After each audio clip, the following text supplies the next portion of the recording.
아무도 없는데 한 번만 쳐보면 안 될까?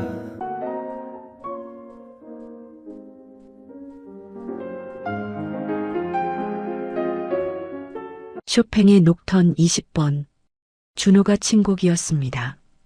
이 저택에서 피아노를 치는 것은 금기였지만 저택에 혼자 있다고 생각한 준호는 자기도 모르게 피아노 건반 위에 손이 갔습니다. 그러자 놀라운 일이 벌어졌죠. 한 번도 배운 적 없던 곡이 손끝에서 저절로 흘러나왔던 것입니다. 그리고 연주를 이어갈수록 점점 자신의 잃었던 기억이 되살아나기 시작했죠. 그러던 순간 회장 일가가 그 장면을 목격하는데 가족들은 놀라지 않을 수가 없었습니다. 준호의 그 주법, 습관들이 24년 전 백화점 화재 사건으로 잃었던 자신의 아들의 것과 똑같았기 때문이죠. 놀람을 금치 못하던 회장 일가는 재빨리 친자 확인을 하게 되는데 그 결과는 충격적이었습니다. 준호가 바로 자신들의 아들이었던 것이죠. 24년 만에 다시 만나게 된 이 가족. 우연 속에서 꽃핀 감동의 재회를 다룬 이 이야기를 끝까지 들어주세요. 이야기 시작하겠습니다. 2월의 차가운 아침 공기가 폐 깊숙이 들어왔습니다. 준호는 검은색 양복 재킷을 한 번 더 매만졌어요. 오늘은 새로운 시작이었죠. 박성철 회장의 운전기사로 첫 출근하는 날이었습니다. 할머니, 다녀올게요. 침대에 누워 계신 할머니가 약한 미소를 지으셨어요. 우리 준호, 좋은 집안에서 일하게 되어서 할머니가 마음이 놓인다. 준호는 할머니의 주름진 손을 꼭 잡았습니다. 그 손은 차갑고 야위었지만 여전히 따뜻한 사랑이 느껴졌어요. 24년 동안 자신을 키워주신 분, 피 한 방울 섞이지 않았지만 세상에서 가장 사랑하는 사람이었죠. 차를 타고 서울의 번화가를 지나 한적한 주택가로 들어섰습니다. 점점 집들이 커지고 담장이 높아졌어요. 그리고 마침내 도착한 곳, 높은 철문 너머로 보이는 저택은 웅장했습니다. 문이 자동으로 열리고 준호는 천천히 차를 안으로 들였어요. 정원은 겨울임에도 잘 가꿔져 있었죠. 그런데 이상했습니다. 가슴이 두근거렸어요. 처음 오는 곳인데 마치 오래전부터 알고 있던 곳 같은 느낌이 들었습니다. 긴장해서 그런가? 준호는 고개를 저으며 차에서 내렸어요. 현관문이 열리고 중년의 여성이 나왔습니다. 새로 오신 기사님이시죠? 저는 이 집 가정부 한정희예요. 안녕하세요. 강준호입니다. 악수를 나누며 준호는 정희의 따뜻한 미소에 긴장이 조금 풀렸어요. 들어오세요. 회장님은 서재에 계십니다. 먼저 집안을 둘러보시면서 기다려주세요. 준호는 정희를 따라 저택 안으로 들어갔습니다. 현관을 지나 거실로 들어서는 순간 준호의 발걸음이 멈췄어요. 거실 중앙에 놓인 검은색 그랜드 피아노가 눈에 들어왔습니다. 스타인웨이. 햇빛을 받아 반짝이는 그 모습에 준호는 넋을 잃었어요. 심장이 미친 듯이 뛰기 시작했습니다. 왜일까요? 그냥 피아노일 뿐인데 아름답죠? 정희가 준호의 시선을 따라가며 말했어요. 이 피아노는 이 집에서 가장 특별한 물건이에요. 사모님이 매일 아침 직접 닦으시죠. 사모님이 연주를 하시나 봐요? 준호의 목소리가 살짝 떨렸습니다. 정희의 표정이 어두워졌어요. 아니요. 아무도 이 피아노를 치지 않아요. 24년 동안 단 한 번도요. 24년이요? 네. 절대로 건드리시면 안 돼요. 이 집의 유일한 규칙이죠. 준호는 피아노에서 눈을 떼지 못했습니다. 마치 피아노가 자신을 부르는 것 같았어요. 손가락이 저절로 움직이려 했죠. 그때였습니다. 정혜 씨, 손님이 오셨나? 낮고 중후한 목소리에 준호는 몸을 돌렸어요. 계단을 내려오는 중년 남성 박성철 회장이었습니다. 준호는 깊이 인사했어요. 안녕하세요. 오늘부터 운전을 맡게 된 강준호입니다. 회장이 가까이 다가왔습니다. 그리고 준호의 얼굴을 보는 순간 회장의 표정이 미묘하게 변했어요. 눈동자가 흔들렸고 입술이 살짝 떨렸습니다. 마치 귀신을 본 것처럼요. 안녕하세요. 회장은 애써 평정심을 되찾으려 했지만 목소리가 떨렸어요. 시선도 계속 피했죠. 내가 뭘 잘못했나? 준호는 불안해졌습니다. 이력서는 봤습니다. 군 특수부대 출신이고 운전 경력도 충분하고요. 회장은 준호를 다시 한번 훑어봤어요. 그 눈빛에는 알 수 없는 감정이 담겨 있었죠. 가족은 할머니와 단둘이 삽니다. 부모님은 준호는 잠시 망설였어요. 어렸을 때 돌아가셨다고 들었습니다. 사실 준호는 알고 있었어요. 자신이 입양하라는 것을요. 하지만 굳이 찾지 않았죠. 할머니가 계셨으니까요. 할머니에게 상처 주고 싶지 않았어요. 회장의 표정이 더욱 복잡해졌습니다. 그래요. 고생 많으셨겠네요. 그때 위층에서 누군가 내려왔어요. 여보, 무슨 일이에요? 우아한 몸가짐의 중년 여성, 최미란 사모님이었습니다. 사모님도 준호를 보는 순간 걸음을 멈췄어요. 그리고 천천히 다가왔죠. 새로 오신 기사님이군요. 사모님의 목소리는 부드러웠지만 눈빛은 슬펐습니다. 마치 오래된 상처를 보는 것처럼요. 안녕하세요. 강준호입니다. 사모님은 준호를 한참 바라봤어요.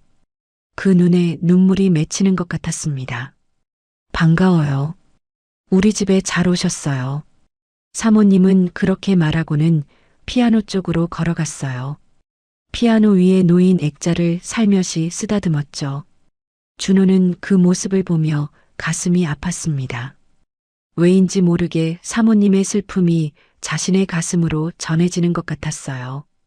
정희 씨, 강 기사님께 운전 일정 설명해 드려요. 회장이 서둘러 서재로 올라갔습니다. 사모님도 피아노를 한 번 더 쓰다듬고는 위층으로 사라졌어요. 준호와 정희만 거실에 남았죠. 이상하네요. 정희가 중얼거렸습니다. 뭐가요? 회장님과 사모님이 저렇게 동요하시는 걸 처음 봐요. 특히 사모님은. 정희는 말을 멈추고 고개를 저었어요. 아무것도 아니에요. 제가 너무 예민했나 봐요. 자, 일정표를 보여드릴게요. 하지만 준호는 느꼈습니다. 이 집에는 무언가 깊은 사연이 있다는 것을요. 그날 저녁 준호는 할머니 곁에 앉아 있었어요. 할머니, 제가 처음 보호소에서 왔을 때 어땠어요? 할머니가 옅게 웃으셨습니다. 넌 참 특별한 아이였어. 6살이었는데 내 이름만 기억했지. 제 이름만요? 그래. 준호, 준호 하면서 울고 있었어. 그래서 할머니가 안아줬지. 이제 할머니가 내 가족이야 하고 말이야. 준호는 할머니의 손을 꼭 잡았어요. 전 할머니가 계셔서 정말 행복했어요. 지금도 그래요. 할머니도 내가 있어서 행복했단다. 그날 밤 준호는 꿈을 꿨습니다. 누군가 피아노를 치고 있었어요. 아름다운 멜로디였죠. 그런데 연주자의 얼굴은 보이지 않았습니다. 꿈속에서 준호는 피아노 가까이 다가갔어요. 그러자 연주가 멈췄습니다. 누구세요? 준호가 물었지만 대답은 없었어요. 연주자는 그저 슬픈 눈으로 준호를 바라볼 뿐이었죠. 다음 날 아침 준호는 일찍 저택에 도착했습니다. 회장님을 모시고 회사로 가는 길. 백미러로 본 회장의 얼굴은 여전히 복잡해 보였어요. 강 기사님. 네, 회장님. 혹시 피아노를 칠 줄 아시나요? 갑작스러운 질문에 준호는 당황했습니다. 아니요. 전혀 못 칩니다. 그래요. 회장은 창밖을 바라봤어요. 그 옆모습이 왠지 쓸쓸해 보였죠. 회사에 도착한 후 준호는 차 안에서 대기했습니다. 그때 전화가 왔어요. 강 기사님? 정희예요. 잠깐 집에 들러주실 수 있어요? 사모님이 급하게 병원에 가셔야 한대요. 준호는 서둘러 저택으로 돌아갔습니다. 사모님은 현관에서 기다리고 있었어요. 얼굴이 창백했죠. 죄송해요. 갑자기. 괜찮습니다. 어디가 아프신가요? 아니에요. 정기 검진이에요. 그런데 오늘따라 사모님은 말을 멈췄어요. 준호를 바라보는 눈빛이 또다시 슬펐습니다. 차 안은 조용했어요. 사모님은 계속 창밖을 바라봤죠. 그러다 갑자기 입을 열었습니다. 강 기사님은 가족이 그리우신가요? 네. 부모님 말이에요. 찾고 싶지 않으신가요? 준호는 잠시 생각했어요. 가끔 궁금하긴 해요. 하지만 저에겐 할머니가 계시니까요. 그걸로 충분합니다. 사모님의 눈에 눈물이 맺혔어요. 좋은 분이 키우셨나 봐요. 참 다행이에요.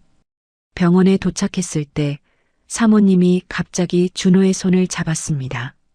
강 기사님, 네. 우리 집에 와주셔서 고마워요. 정말로요. 그 따뜻한 손길에 준호는 또다시 가슴이 뭉클해졌어요. 왜일까요? 이 집 사람들을 보면 마음이 아팠습니다. 특히 사모님의 슬픈 눈빛은 자꾸만 마음에 남았어요. 병원에서 돌아오는 길, 사모님이 조용히 말했어요. 24년 전 우리는 소중한 걸 잃었어요. 준호는 대답하지 않고 운전에 집중했습니다. 그 후로 모든 게 멈춰버렸죠. 시간도 행복도 모든 게요. 사모님의 목소리가 떨렸어요. 하지만 이상해요. 강 기사님을 보니까 뭔가 따뜻해지는 것 같아요. 준호는 백미러로 사모님을 봤습니다. 사모님은 울고 있었어요. 저택에 도착했을 때 소연이 현관 앞에 서 있었습니다. 엄마, 어디 갔다 와요? 병원에 다녀왔어. 소연아, 인사해. 새로 오신 강 기사님이야. 소연은 준호를 보더니 환하게 웃었어요. 안녕하세요. 전박소연이에요. 안녕하세요. 강준호입니다. 악수를 나누는 순간 둘 다 움찔했어요. 마치 전기가 통한 것 같았죠. 아니, 그보다는 오래전부터 아는 사람을 다시 만난 것 같은 느낌이었어요. 우리 어디서 만난 적 있나요? 소연이 물었습니다. 준호도 같은 생각을 하고 있었어요. 아닌 것 같은데. 처음 뵙는데 왜 이렇게 낯이 익죠? 둘은 서로를 바라보며 웃었어요. 사모님은 그 모습을 보며 가슴을 쓸어내렸습니다. 무언가가 그녀의 가슴을 세게 두드렸어요. 그날 밤 준호는 또 꿈을 꿨습니다. 이번에는 피아노 소리와 함께 누군가의 목소리가 들렸어요. 준호야, 우리 준호.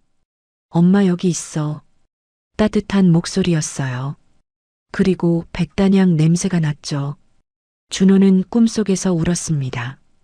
왜 우는지도 모른 채요. 잠에서 깬 준호는 베개가 젖어 있는 걸 발견했어요.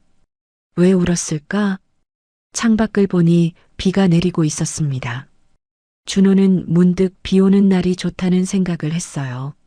항상 그랬죠. 남들은 우울하다고 하는데 준호에게는 비가 위로가 되었습니다.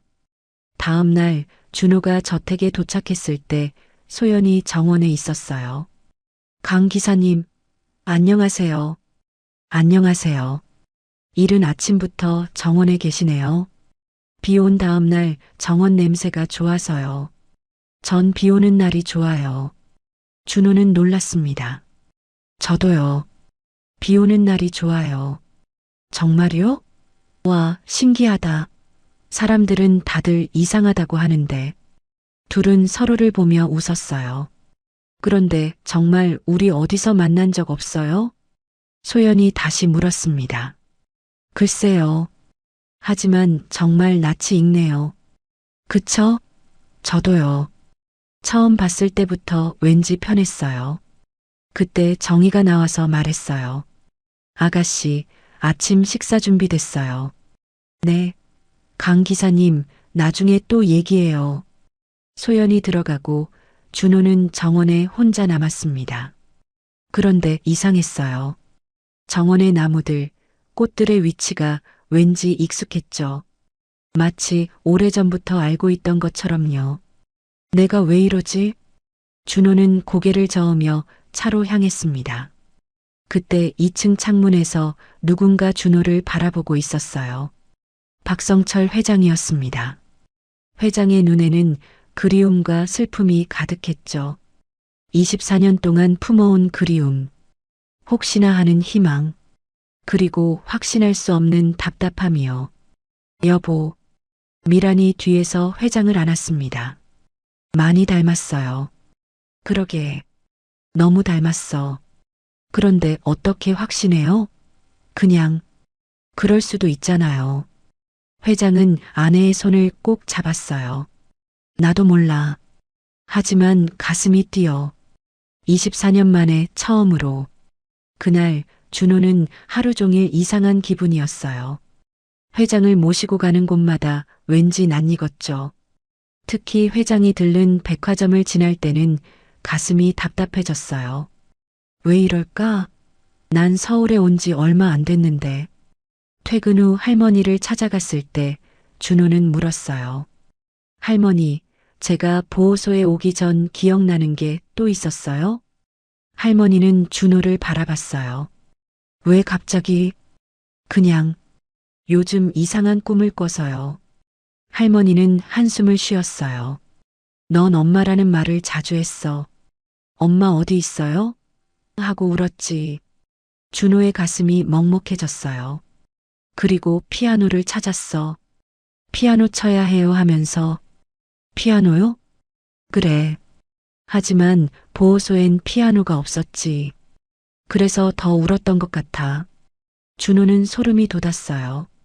오늘 아침 그 피아노를 봤을 때의 강렬한 끌림. 그게 우연이 아니었을까요? 할머니, 혹시 제가... 하지만 준호는 말을 멈췄어요. 할머니의 주름진 얼굴에 걱정이 가득했으니까요. 아니에요. 그냥 궁금해서 물어본 거예요. 준호는 할머니의 손을 잡았습니다. 할머니가 절 걷어주셔서 정말 감사해요. 평생 은혜 갚으며 살게요. 할머니는 준호의 머리를 쓰다듬었어요. 바보야. 은혜라니. 할머니는 내가 있어서 행복했어. 그날 밤 준호는 잠들기 전 생각했습니다. 박 회장 가족은 왜 자신을 볼 때마다 그런 표정을 지을까? 왜 자신은 그 집이, 그 피아노가 그렇게 낯익을까? 그리고 소연은 왜 처음 본 사람 같지 않을까? 모든 게 수수께끼였어요. 하지만 준호는 알 수 없었죠. 운명의 실이 이미 움직이기 시작했다는 것을. 24년 전 잃어버린 가족과의 재회가 조금씩, 아주 조금씩 다가오고 있다는 것을요. 창밖의 별들이 반짝였습니다. 마치 희망을 말하듯이요. 3월의 봄바람이 불어오기 시작했어요. 준호가 박 회장 댁에서 일한 지 벌써 한 달이 넘었죠. 그동안 준호는 이상한 감정들과 싸워야 했습니다.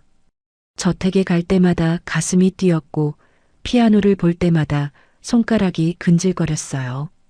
하지만 그보다 더 이상한 건 소연과 함께 있을 때의 기분이었습니다. 강 기사님, 오늘도 일찍 오셨네요? 소연이 정원에서 뛰어나왔어요. 손에는 스케치북을 들고 있었죠. 아가씨도 일찍 일어나셨네요. 전시회 준비 때문에 요즘 잠이 안 와요. 아, 맞다. 오늘 갤러리에 가서 작품 배치 봐야 하는데 좀 도와주실 수 있어요? 준호는 미소 지었습니다. 소연과 함께하는 시간이 왠지 좋았거든요. 물론이죠. 회장님께 말씀드리면 될 것 같아요. 갤러리로 가는 차 안. 소연은 창밖을 보며 흥얼거렸어요. 그런데 그 멜로디가 준호에게는 낯익었습니다. 그 노래 어디서 들었더라? 이거요? 저도 모르겠어요. 그냥 어렸을 때부터 자주 흥얼거렸던 것 같아요. 준호는 놀랐어요. 자신도 그 멜로디를 알고 있었거든요. 어디서 들었는지는 기억나지 않았지만요. 갤러리에 도착해서 작품들을 배치하기 시작했습니다. 소연의 그림들은 대부분 풍경화였어요. 그런데 유독 회색빛이 많이 사용된 게 특징이었죠. 회색을 참 좋아하시나 봐요. 준호가 그림을 벽에 거는 것을 도우며 말했어요. 맞아요. 어떻게 알았어요? 사람들은 다 우울하다고 하는데 전 회색이 제일 편하네요. 준호의 심장이 쿵 하고 뛰었습니다. 저도 회색을 좋아해요. 특히 비 온 후에 회색 하늘이요. 소연이 눈을 크게 떴어요. 대박, 저도 똑같아요. 비 온 후에 회색 하늘이 제일 좋아요. 두 사람은 서로를 바라봤습니다. 또 하나의 공통점이 발견된 거죠. 작품 배치를 하던 중 소연이 갑자기 물었어요. 강 기사님, 혹시 백단향 향수 쓰세요? 네, 아니요. 근데 왜요? 이상해요. 강 기사님한테서 백단향 냄새가 나는 것 같거든요. 제가 제일 좋아하는 향인데. 준호는 당황했어요. 향수를 쓴 적이 없는데 어떻게 향이 날 수 있을까요? 저도 백단향을 좋아해요. 어릴 때부터 그 향을 맡으면 마음이 편해졌어요. 정말요? 우리 너무 비슷한 게 많은 것 같아요. 소연이 환하게 웃었습니다. 그 미소가 왜 그렇게 따뜻하게 느껴지는지 준호는 알 수 없었어요.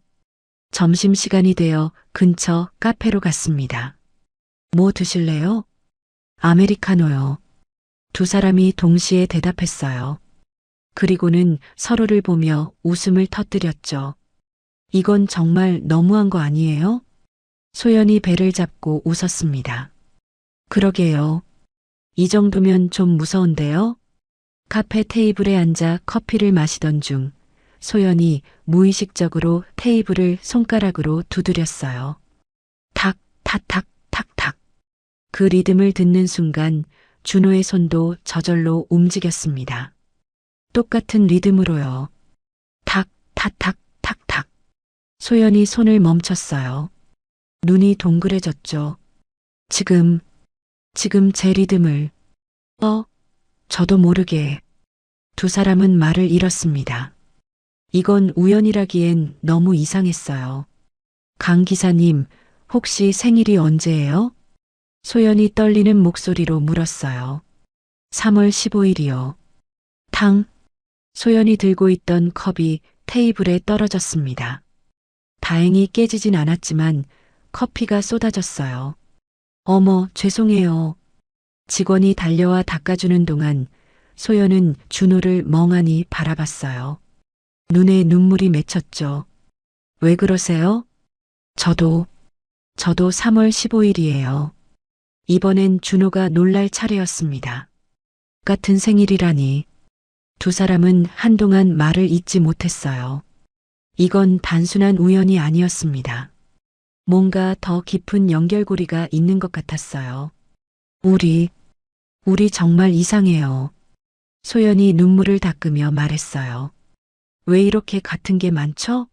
마치 쌍둥이 같죠? 준호가 말을 이었습니다. 소연이 고개를 끄덕였어요. 그날 저녁 저택으로 돌아온 후 소연은 어머니를 찾아갔습니다. 엄마, 나 강 기사님이랑 너무 신기한 일이 있었어요. 미라는 딸의 들뜬 목소리에 고개를 들었어요. 무슨 일인데? 우리 생일이 같아요. 3월 15일. 그리고 비 오는 날 좋아하고, 회색 좋아하고, 백단향 좋아하고, 아메리카노만 마시고. 미란의 얼굴이 점점 창백해졌습니다. 심지어 제가 무의식적으로 두드리는 리듬도 똑같이 따라 하더라고요. 그래. 미란의 목소리가 떨렸어요. 소연은 어머니의 이상한 반응을 눈치챘죠. 엄마, 왜 그래요?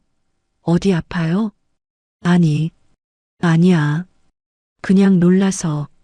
미라는 딸의 손을 꼭 잡았습니다. 소연아, 엄마가 전에 말한 적 있지? 내가 쌍둥이였다고. 소연의 표정이 굳어졌어요. 네. 하지만 동생이 어렸을 때. 그래. 잃어버렸어. 24년 전에. 미란의 눈에서 눈물이 흘러내렸습니다. 엄마는 지금도 매일 그 애를 생각해. 살아있다면 너랑 똑같이 30살이 됐겠지.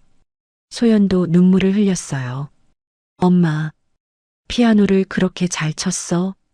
6살인데도 쇼팽을 칠 정도였지. 소연이 놀랐습니다. 피아노를? 그래. 그래서 엄마가 거실에 피아노를 못 치게 하는 거야. 너무 아파서. 그날 밤 소연은 잠을 이루지 못했어요. 준호와의 공통점들, 어머니의 눈물, 그리고 24년 전 잃어버린 쌍둥이 동생. 이 모든 게 우연일까요? 한편 준호도 집에 돌아와 할머니 곁에 앉아 있었습니다. 할머니, 오늘 이상한 일이 있었어요. 준호는 소연과의 일을 이야기했어요. 할머니는 조용히 듣고 있었죠. 그 아이와 생일도 같다고? 네. 3월 15일이요. 저랑 똑같아요. 할머니의 눈빛이 흔들렸습니다. 준호야. 네. 혹시 내가 가족을 찾고 싶어 하니? 준호는 할머니의 손을 잡았어요. 아니에요. 전 할머니가 있잖아요. 그걸로 충분해요. 하지만 그날 밤 준호는 또 꿈을 꿨습니다. 이번엔 더 선명했어요. 피아노 앞에 앉은 사람의 뒷모습이 보였죠. 긴 머리의 여자였어요. 그리고 그 옆에는 두 아이가 있었습니다. 준호야, 소연아. 엄마랑 같이 피아노 치자.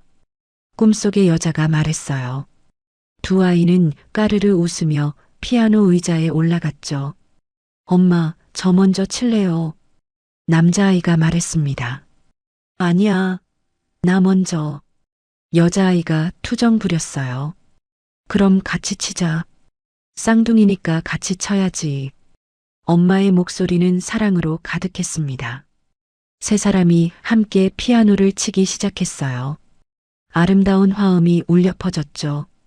그때 갑자기 연기가 피어올랐습니다. 불이야. 누군가 소리쳤어요. 꿈은 순식간에 악몽으로 변했죠. 준호야, 소연아. 엄마의 비명소리가 들렸습니다. 하지만 연기 때문에 아무것도 보이지 않았어요. 준호는 식은땀을 흘리며 잠에서 깼습니다. 심장이 미친 듯이 뛰고 있었어요. 꿈이었지만 너무나 생생했죠. 특히 그 엄마의 목소리가. 왜 자꾸 이런 꿈을 꾸는 걸까? 다음 날 준호는 평소보다 일찍 저택에 도착했습니다.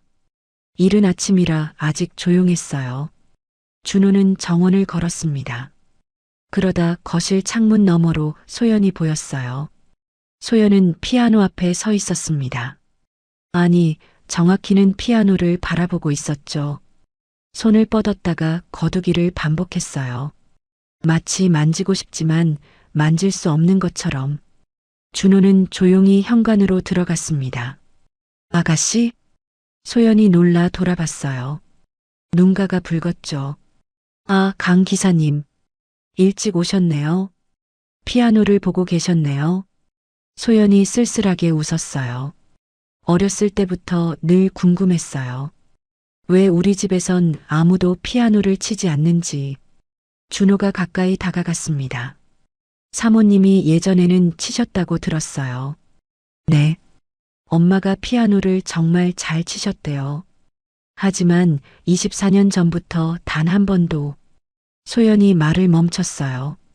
24년 전에 무슨 일이 있었나요? 동생을 잃었어요. 쌍둥이 남동생을. 준호의 가슴이 철렁 내려앉았습니다. 백화점 화재 때 잃어버렸대요. 그날이 우리 6번째 생일이었어요. 소연의 눈에서 눈물이 떨어졌죠. 엄마는 자기 때문이라고 자책해요. 생일 선물 사러 갔다가 그런 일이 생긴 거라고. 준호는 숨이 막혔습니다. 백화점 화재, 6번째 생일, 3월 15일. 모든 조각이 맞춰지고 있었어요. 그 동생이 피아노를 쳤나요? 소연이 고개를 끄덕였어요. 천재였대요. 6살에 쇼팽을 쳤다고. 그래서 엄마가 이 피아노를 아무도 못 치게 하는 거예요. 준호의 손가락이 떨렸습니다. 왜인지 모르게 피아노 건반이 그리워졌어요. 저도 이상한 꿈을 꿔요. 준호가 나지막이 말했습니다. 어떤 꿈이요? 누군가 피아노를 치는 꿈이요. 그리고 거기엔 항상 두 아이가 있어요. 소연이 숨을 멈췄습니다. 저도 같은 꿈을 꿔요. 피아노 앞에 앉은 누군가, 그리고 저랑 또 다른 아이. 두 사람은 서로를 바라봤어요. 같은 생일, 같은 취향, 같은 버릇, 그리고 이제는 같은 꿈까지. 이건 우연이 아니었습니다. 강 기사님, 소연이 떨리는 목소리로 말했어요. 혹시 정말. 하지만 말을 끝맺지 못했습니다. 너무 무서웠으니까요. 24년 만에 기적을 기대하기엔 상처가 너무 컸으니까요. 그때 미란이 계단을 내려왔습니다. 소연아, 강 기사님? 두 사람이 피아노 앞에 나란히 서 있는 모습을 본 미란은 걸음을 멈췄어요. 그 모습이 너무나 낯익었습니다. 24년 전 쌍둥이 남매가 피아노 앞에 서 있던 모습과 똑같았으니까요. 엄마.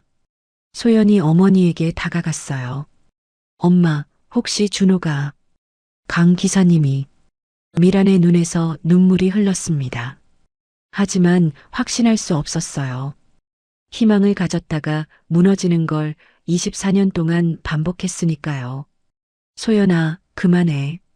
하지만 엄마, 그만해. 미란이 소리쳤어요. 그리고는 급히 위층으로 올라갔죠. 소연과 준호는 거실에 남겨졌습니다. 죄송해요. 엄마가 너무 오래 아파하셔서. 아니에요. 이해해요. 준호는 피아노를 바라봤어요. 검은색 피아노가 아침 햇살을 받아 빛나고 있었습니다. 마치 자신을 기다리고 있는 것처럼요. 소연의 전시회가 이틀 앞으로 다가왔습니다. 그날은 토요일 오후였어요. 준호는 갤러리에 두고 온 전시 자료를 가지러 텅 빈 저택에 들렀죠. 가족들은 모두 전시회 준비로 바깥에 나가 있었습니다. 저택은 고요했어요. 햇빛이 거실 창문을 통해 비스듬히 들어왔습니다. 먼지 알갱이들이 빗속에서 춤을 추고 있었죠. 준호는 서재로 가려다 발걸음을 멈췄어요. 거실 중앙의 피아노가 햇빛을 받아 빛나고 있었습니다. 검은색 스타인웨이. 24년 동안 아무도 치지 않았다는 금기의 피아노. 준호의 심장이 빨라지기 시작했어요. 손바닥에 땀이 났죠. 그냥 지나가자. 서류만 가지고 빨리 나가자. 하지만 발이 움직이지 않았습니다. 피아노가 준호를 부르고 있었어요. 아니, 피아노 안에 잠들어 있던 무언가가 깨어나고 있었죠. 준호는 천천히 피아노에 다가갔습니다. 한 걸음, 또 한 걸음. 피아노 앞에 선 준호는 떨리는 손을 뻗었어요. 차가운 피아노 뚜껑에 손가락이 닿는 순간 전기가 통하는 것 같았습니다. 안 돼. 이러면 안 돼. 이성은 그렇게 외쳤지만 몸은 이미 다른 의지에 따라 움직이고 있었어요. 피아노 뚜껑이 열렸습니다. 흰 건반과 검은 건반이 나란히 놓여 있었어요. 24년 동안 먼지 하나 없이 관리되었지만 한 번도 소리를 내지 못했던 건반들.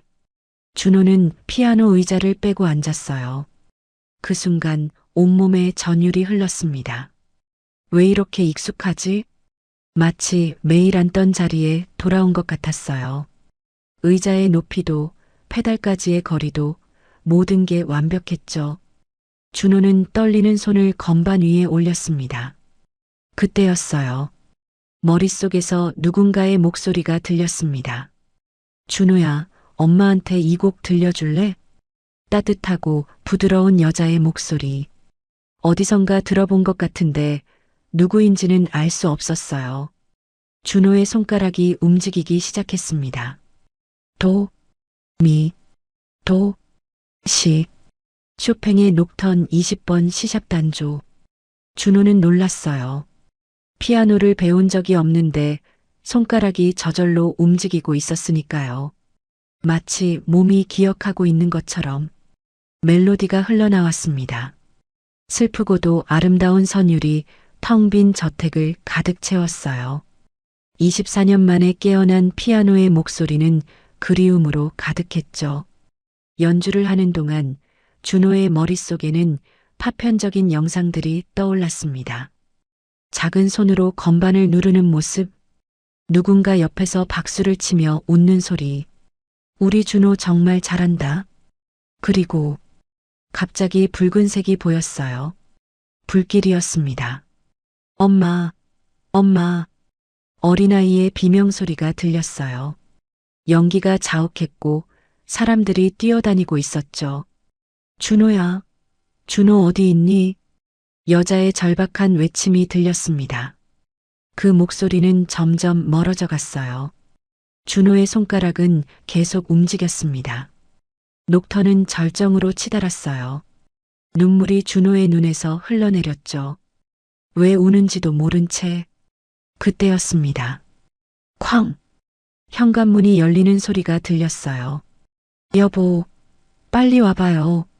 미란의 다급한 목소리였습니다. 누가 피아노를. 발걸음 소리가 빠르게 가까워졌어요. 하지만 준호는 연주를 멈출 수 없었습니다. 곡이 끝나가고 있었으니까요. 마지막 음이 울려 퍼지는 순간, 아! 미란의 신음소리가 들렸어요. 준호가 고개를 돌렸습니다. 거실 입구에는 미란과 성철, 그리고 소연이 서 있었어요. 모두의 얼굴이 하얗게 질려 있었죠. 특히 미란은 마치 유령을 본 것처럼 몸을 떨고 있었습니다. 어떻게 그 곡을? 미란이 비틀거리며 다가왔어요. 사모님?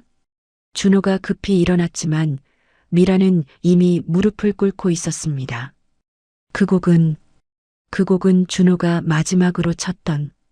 미란의 목소리가 끊어졌어요. 눈물이 폭포처럼 쏟아져 내렸죠. 성철도 충격을 받은 것 같았습니다. 평소의 냉정함을 잃고 벽에 기대어 서 있었어요. 강 기사님, 성철의 목소리가 떨렸습니다. 피아노를 배운 적이 있습니까? 아니요. 한 번도.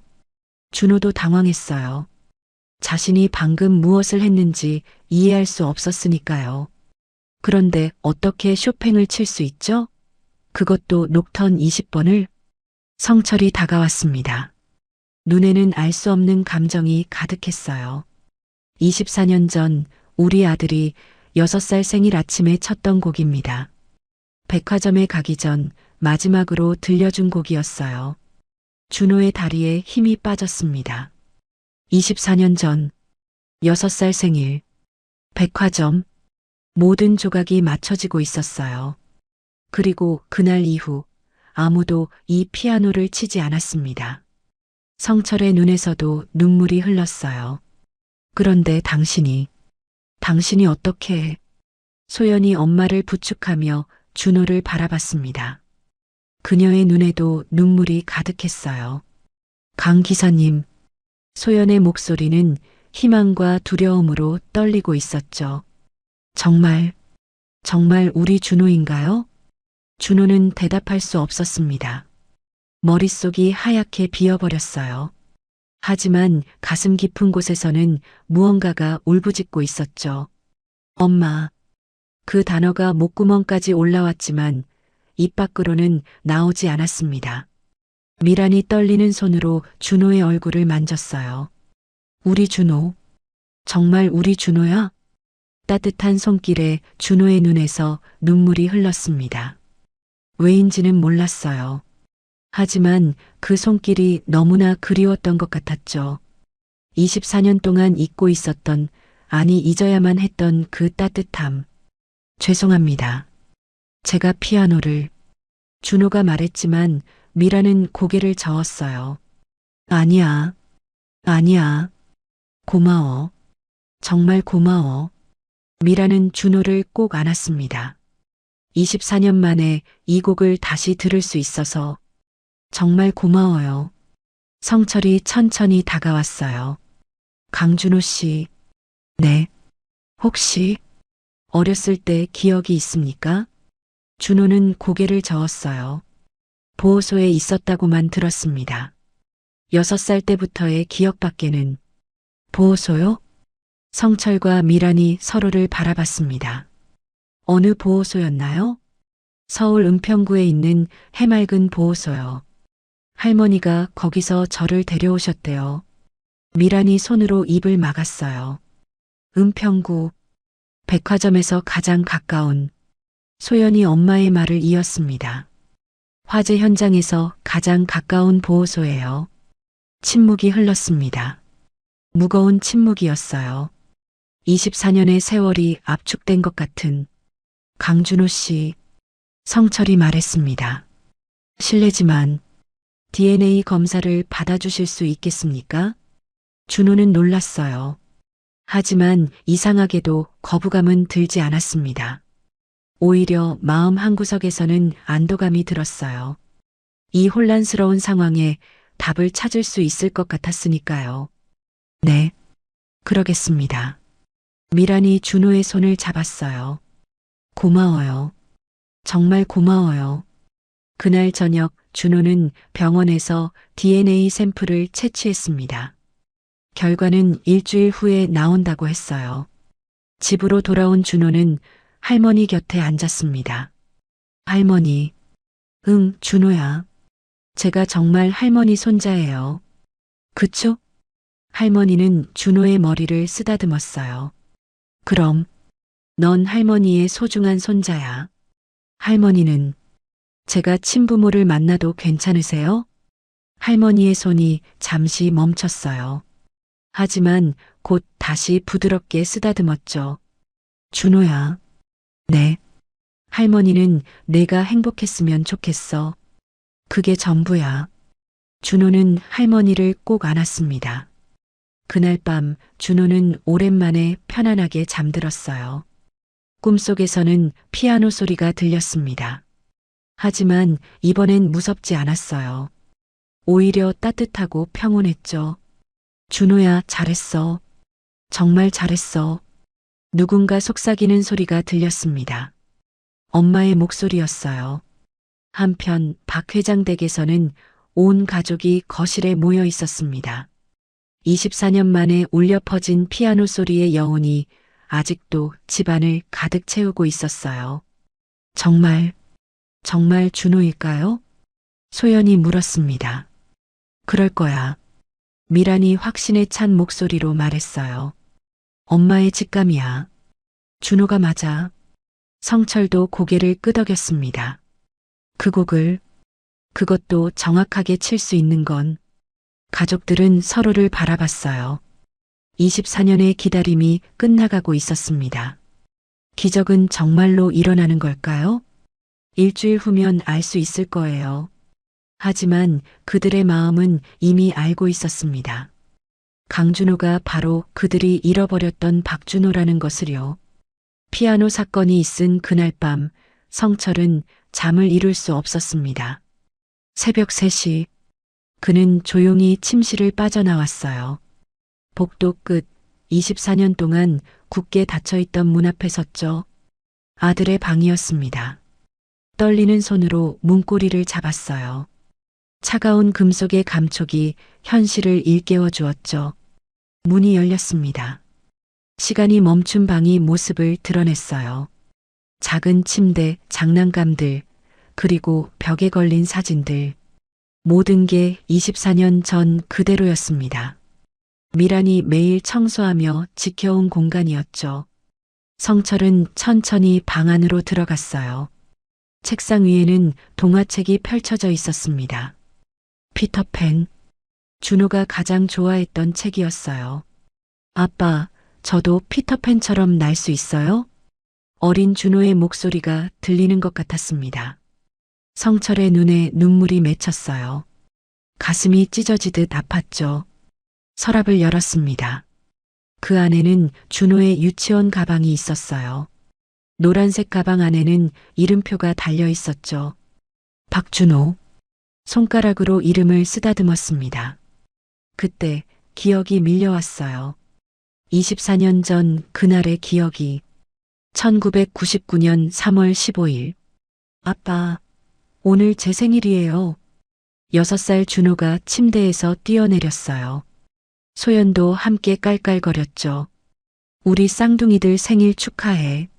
미란이 케이크를 들고 들어왔습니다. 엄마, 선물은요? 준호가 눈을 반짝였어요. 오늘 백화점 가서 준호가 원하는 거 고르자. 진짜요? 와. 아침 식사 후 준호는 피아노 앞에 앉았어요. 엄마, 제가 연습한 곡 들려드릴게요. 작은 손가락이 건반 위를 춤췄습니다. 쇼팽의 녹턴 20번이었어요. 우와, 우리 준호 정말 잘한다.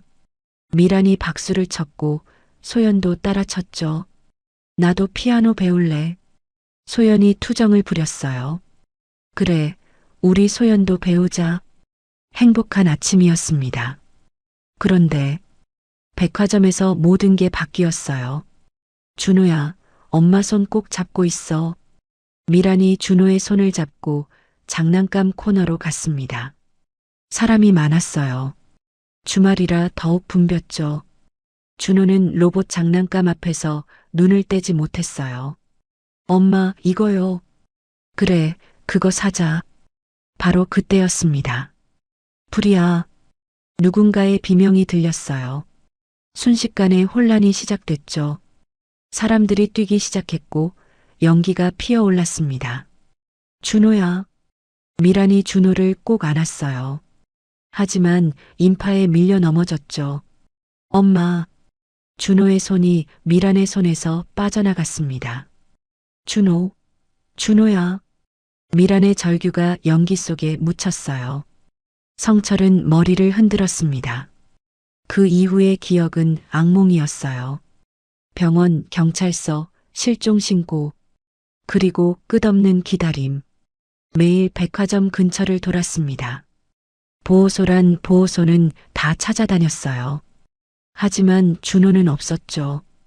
경찰은 최악의 가능성을 언급했지만 성철과 미라는 믿지 않았습니다.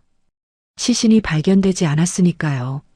준호는 살아있을 거라고 믿었어요. 1년이 지났습니다. 그래도 준호는 돌아오지 않았어요. 2년, 3년, 5년. 시간이 흐를수록 희망은 흐릿해졌지만 포기할 수는 없었습니다. 매년 3월 15일이 되면 성철과 미라는 케이크를 샀어요. 준호야, 생일 축하해. 빈 의자를 향해 말했죠. 10년이 지났을 때 주변 사람들은 말했습니다. 이제 그만 놓아주세요. 하지만 어떻게 놓아줄 수 있겠어요? 20년이 지났을 때도 성철은 실종 신고를 갱신했습니다. 아직도 찾고 계세요? 담당 형사가 안타까운 눈으로 물었어요. 네. 찾을 때까지요. 그리고 24년이 흐른 지금 성철은 아들의 방에서 눈물을 흘리고 있었습니다. 준호야. 그때 문이 열렸어요. 미란이었습니다. 여보, 미안. 깨웠어? 아니에요. 저도 잠이 안 왔어요. 미란이 성철 옆에 앉았어요. 정말 준호일까요? 그럴 거야. 아니, 준호가 맞아. 성철이 아내의 손을 잡았습니다. 24년이에요. 24년 만에. 미란의 목소리가 떨렸어요. 너무 늦은 건 아닐까요? 준호가 우릴 기억이나 할까요? 기억하지 못해도 괜찮아. 우리가 기억하니까. 두 사람은 조용히 울었습니다. 다음 날 아침 소연이 부모님을 찾아왔어요. 엄마, 아빠, 할 말이 있어요. 소연의 표정이 진지했습니다. 뭔데? 강준호 기사님에 대해서요. 소연은 그동안 있었던 일들을 자세히 이야기했어요. 같은 생일, 같은 취향, 같은 버릇, 같은 꿈. 그리고요, 가장 이상한 건 소연이 잠시 말을 멈췄어요. 제가 태어날 때부터 가지고 있다는 손목의 점 있잖아요. 응. 강 기사님도 똑같은 위치에 똑같은 모양의 점이 있어요. 미란이 숨을 멈췄습니다. 정말? 네. 우연이라고 하기엔 너무 똑같아요. 성철이 일어섰어요. 내가 병원에 연락해 볼게. DNA 검사를 서둘러 달라고. 그날 오후 준호는 평소처럼 운전을 하고 있었습니다. 하지만 뭔가 달랐어요. 미란이 백미러로 계속 준호를 바라봤고 성철도 평소와 달리 말이 많았죠. 강 기사님, 커피 좋아하시죠? 네, 좋아합니다. 어떤 커피요? 아메리카노요. 설탕은? 안 넣습니다. 성철과 미란이 눈빛을 교환했어요. 준호도 똑같은 취향이었거든요. 퇴근 시간 준호가 집으로 가려는데 소연이 불렀습니다. 강 기사님. 네. 혹시 시간 있으세요? 준호는 소연의 불안한 표정을 보고 고개를 끄덕였어요. 정원 벤치에 앉은 두 사람. 무슨 일이에요? 그냥 DNA 결과가 궁금해서요. 소연의 목소리가 작았어요. 저도 궁금해요. 정말 만약에 강 기사님이 제 동생이라면. 소연이 준호를 바라봤습니다. 눈에 눈물이 맺혔어요. 24년 동안 어떻게 사셨어요? 준호는 잠시 생각했습니다. 행복했어요. 할머니가 계셨으니까요. 다행이에요. 정말 다행이에요. 소연이 울었어요. 왜 우세요? 그냥 강 기사님이 행복했다니까 다행이라서요. 준호는 소연의 손을 잡았습니다. 아가씨. 네. 만약 제가 정말 동생이어도 전 할머니를 버릴 수 없어요. 소연이 고개를 끄덕였어요. 당연하죠. 할머니도 우리 가족이 되는 거예요. 두 사람은 조용히 웃었습니다. 그렇게 일주일이 흘렀어요. 긴 일주일이었습니다. 준호는 평소처럼 일했지만 마음은 복잡했어요. 박 회장 가족도 마찬가지였죠. 겉으로는 평온했지만 모두가 긴장하고 있었습니다. 드디어 그날이 왔어요. 병원에서 전화가 왔습니다. 결과가 나왔습니다. 성철의 손이 떨렸어요. 어떻게 나왔나요? 전화기 너머로 의사의 목소리가 들렸습니다. 성철의 얼굴에 변화가 일어났어요. 놀라움, 기쁨, 그리고 눈물. 전화를 끄는 성철은 아내를 바라봤습니다. 여보, 뭐라고 했어요? 성철의 입술이 떨렸어요. 99.99%. 미란이 손으로 입을 막았습니다. 일치한대. 우리 준호가 맞대. 24년의 기다림이 끝났습니다. 기적은 정말로 일어난 거예요. DNA 검사 결과를 받은 그날 오후 성철은 준호에게 전화를 걸었습니다. 강 기사님, 잠깐 집으로 와주실 수 있을까요? 중요한 이야기가 있습니다.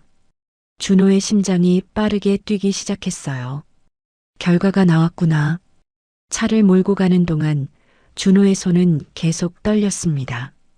운전대를 잡은 손에 힘이 들어갔다 빠졌다를 반복했죠. 저택에 도착했을 때 온 가족이 거실에 모여 있었어요. 미란의 눈은 이미 부서 있었고 성철은 창백한 얼굴로 서 있었습니다. 소연도 눈물을 참으려 애쓰고 있었죠. 앉으세요. 성철의 목소리가 떨렸어요. 준호는 천천히 소파에 앉았습니다. 가슴이 터질 것 같았어요. 결과가 어떻게 나왔나요? 성철이 깊은 숨을 쉬었습니다. 강준호 씨, 아니, 성철의 목소리가 끊어졌어요. 눈에서 눈물이 흘러내렸죠. 우리 아들 준호야. 순간 시간이 멈춘 것 같았습니다. 준호의 귀에서 윙 하는 소리가 났어요. 현실감이 사라졌죠. 99.99% 일치했어. 넌 정말 우리 준호야. 미란이 일어나 준호에게 다가왔습니다. 떨리는 손으로 준호의 얼굴을 감쌌어요. 24년이야. 24년 만에 찾았어. 미란의 눈물이 폭포처럼 쏟아졌습니다. 엄마가 미안해. 정말 미안해. 준호의 눈에서도 눈물이 흘렀어요. 왜 우는지 알 수 없었지만 가슴 깊은 곳에서 무언가가 터져 나오는 것 같았죠. 24년 전 내 생일날이었어. 성철이 천천히 이야기를 시작했습니다. 백화점에 선물을 사러 갔다가 화재가 났어. 엄마가 너를 꼭 안고 있었는데 인파에 밀려서. 성철의 목소리가 잠겼어요. 연기를 너무 많이 마셨대. 의사가 그러더라. 충격과 연기 흡입으로 기억을 잃었을 거라고. 준호는 멍하니 듣고 있었습니다. 너를 찾으려고. 정말 미친 듯이 찾았어. 병원이란 병원, 보호소란 보호소는 다 뒤졌지. 소연도 눈물을 흘리며 말했어요. 저도 동생을 잃었어요. 쌍둥이 동생을요. 준호가 소연을 바라봤습니다. 정말 닮았어요. 눈도 코도 입도. 왜 이제야 알아본 걸까요? 그날 아침 넌 피아노를 쳤어. 미란이 떨리는 목소리로 말했어요. 쇼팽의 녹턴 20번. 엄마, 이 곡 들려드릴게요 하면서. 준호의 가슴이 아팠습니다. 기억은 없지만 그 장면이 눈앞에 그려지는 것 같았어요. 그게 내가 들은 마지막 연주였어. 그래서 그 피아노를 아무도 못 치게 했어. 미란이 오열했습니다. 근데 내가 24년 만에 다시 그 곡을 쳐줬잖아. 준호도 울었어요. 모든 게 이해됐습니다. 피아노에 대한 끌림, 이 집의 익숙함, 가족들을 볼 때마다 느꼈던 이상한 감정들. 죄송해요. 기억이 없어서. 아니야. 미란이 준호를 꼭 안아. 살아있어줘서 고마워. 정말 고마워. 성철도 다가와 준호를 안았습니다. 소연도 함께 안겼어요. 24년 만의 포옹이었습니다. 가족들은 한참을 울었어요. 24년의 그리움과 아픔이 눈물로 쏟아져 나왔죠. 할머니, 준호가 갑자기 말했습니다. 할머니한테 어떻게 말씀드리죠? 미란이 준호의 손을 잡았어요. 할머니도 함께 모시자. 우리 가족이 되는 거야. 정말요? 당연하지. 24년 동안 우리 준호를 키워주신 분인데. 준호의 가슴이 따뜻해졌습니다. 그때 준호의 입에서 그 말이 나왔어요.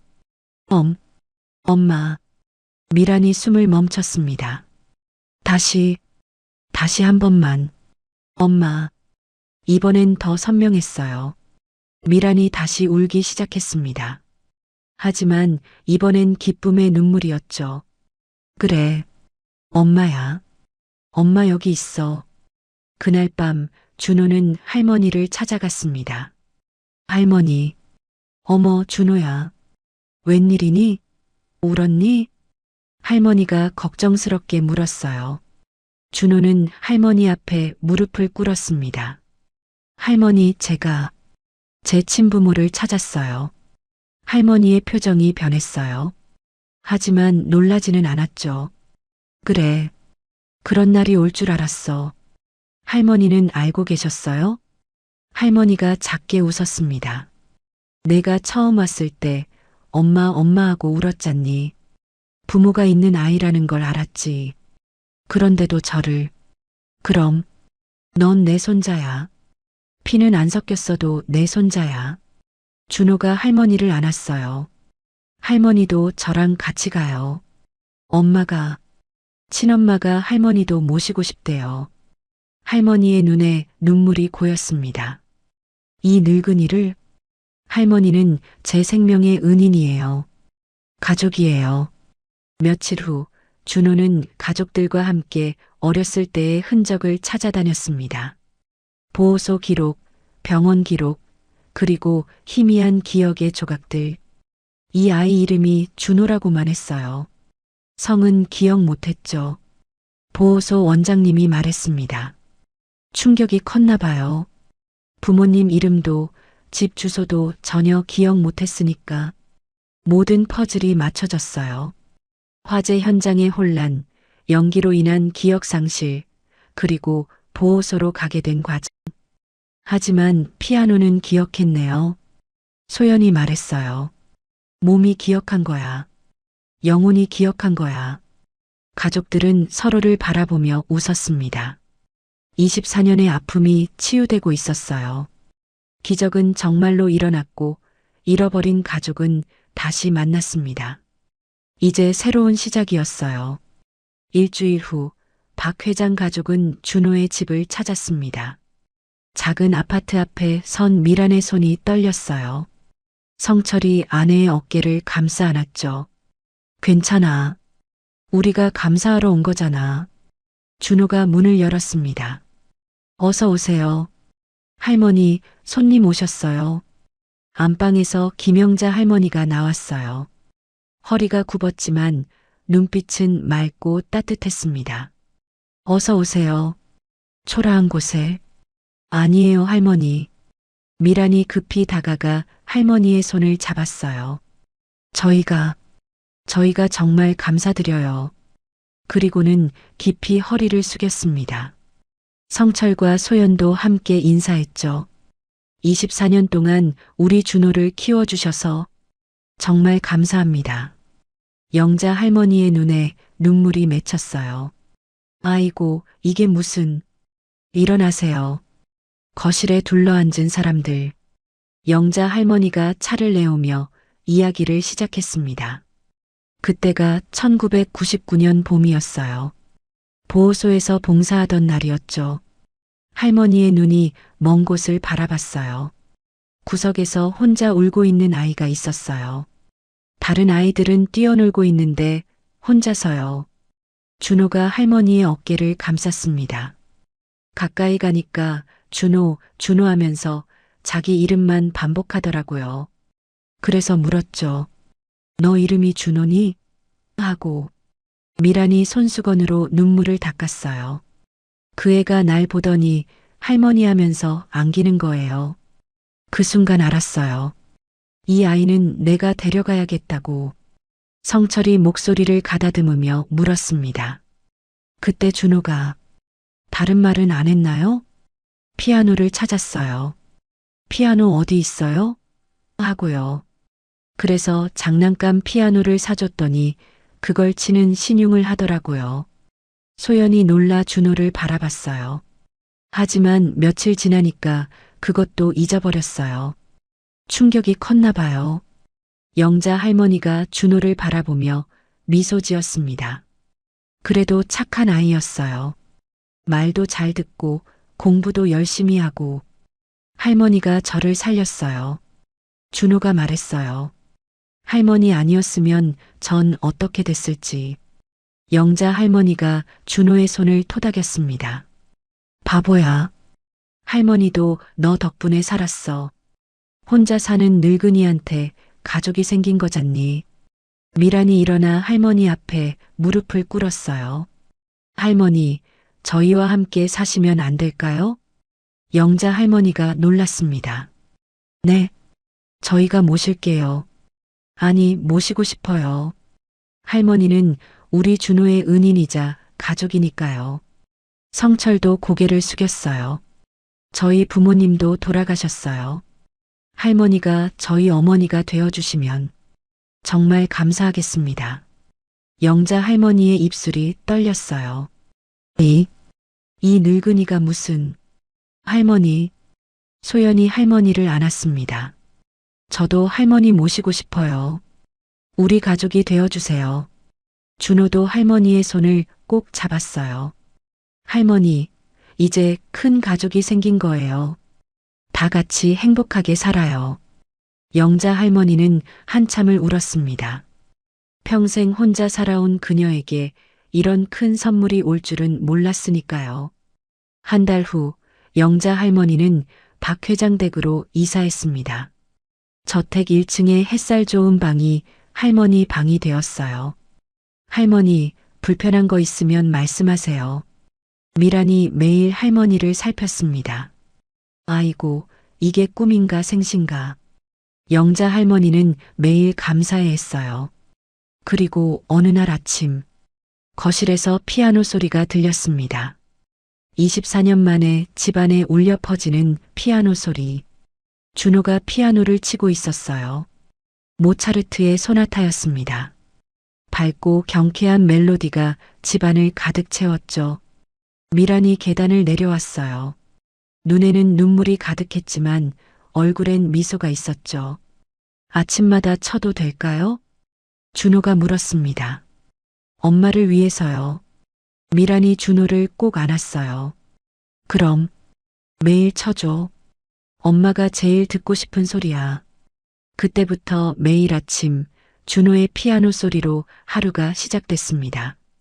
때로는 밝은 곡을, 때로는 잔잔한 곡을 연주했어요. 소연도 가끔 동생 옆에 앉아 함께 연주했죠. 오빠, 나도 가르쳐줘. 오빠라니 겨우 5분 먼저 태어났으면서 남매는 티격태격하면서도 다정했어요. 24년의 공백이 무색할 정도로요. 소연의 전시회 날이 밝았습니다. 온 가족이 함께 갤러리로 향했어요. 영자 할머니도 함께였죠. 우리 소연이 그림 보러 가자. 준호가 할머니의 휠체어를 밀었습니다. 전시회는 대성공이었어요. 소연의 그림들은 이제 더 이상 우울하지 않았습니다. 회색빛 속에도 따뜻한 색들이 숨어 있었죠. 이 그림 제목이 뭐예요? 한 관객이 물었어요. 완전한 가족이에요. 소연이 대답했습니다. 그림 속엔 피아노 앞에 앉은 가족들이 있었어요. 준호와 소연, 부모님, 그리고 영자 할머니까지 모두가 환하게 웃고 있었죠. 24년 만에 완성된 그림이에요. 소연의 목소리에 행복이 묻어났습니다. 그날 밤 온 가족이 거실에 모였어요. 준호가 피아노 앞에 앉았습니다. 오늘은 특별한 곡을 연주할게요. 그리고 시작된 멜로디. 쇼팽의 녹턴 20번이었어요. 하지만 이번엔 슬프지 않았습니다. 그리움이 아닌 감사의 마음으로, 아픔이 아닌 기쁨으로 연주했으니까요. 미란과 성철, 소연, 그리고 영자 할머니 모두가 조용히 음악을 들었어요. 24년의 기다림이 끝났습니다. 잃어버린 가족은 다시 만났고 더 큰 가족이 되었어요. 엄마, 아빠, 소연아, 할머니. 연주를 마친 준호가 가족들을 바라봤습니다. 사랑해요. 5 식구의 포옹이 이어졌어요. 창밖엔 별들이 반짝이고 있었습니다. 마치 축복하듯이요. 이제 이 집엔 웃음소리가 끊이지 않았어요. 매일 아침 피아노 소리가 울렸고 저녁엔 온 가족이 모여 식사를 했죠. 영자 할머니는 손주들에게 옛날 이야기를 들려주었고 미란과 성철은 24년의 공백을 하나하나 채워나갔습니다. 완전한 가족. 그들은 비로소 완전해졌어요.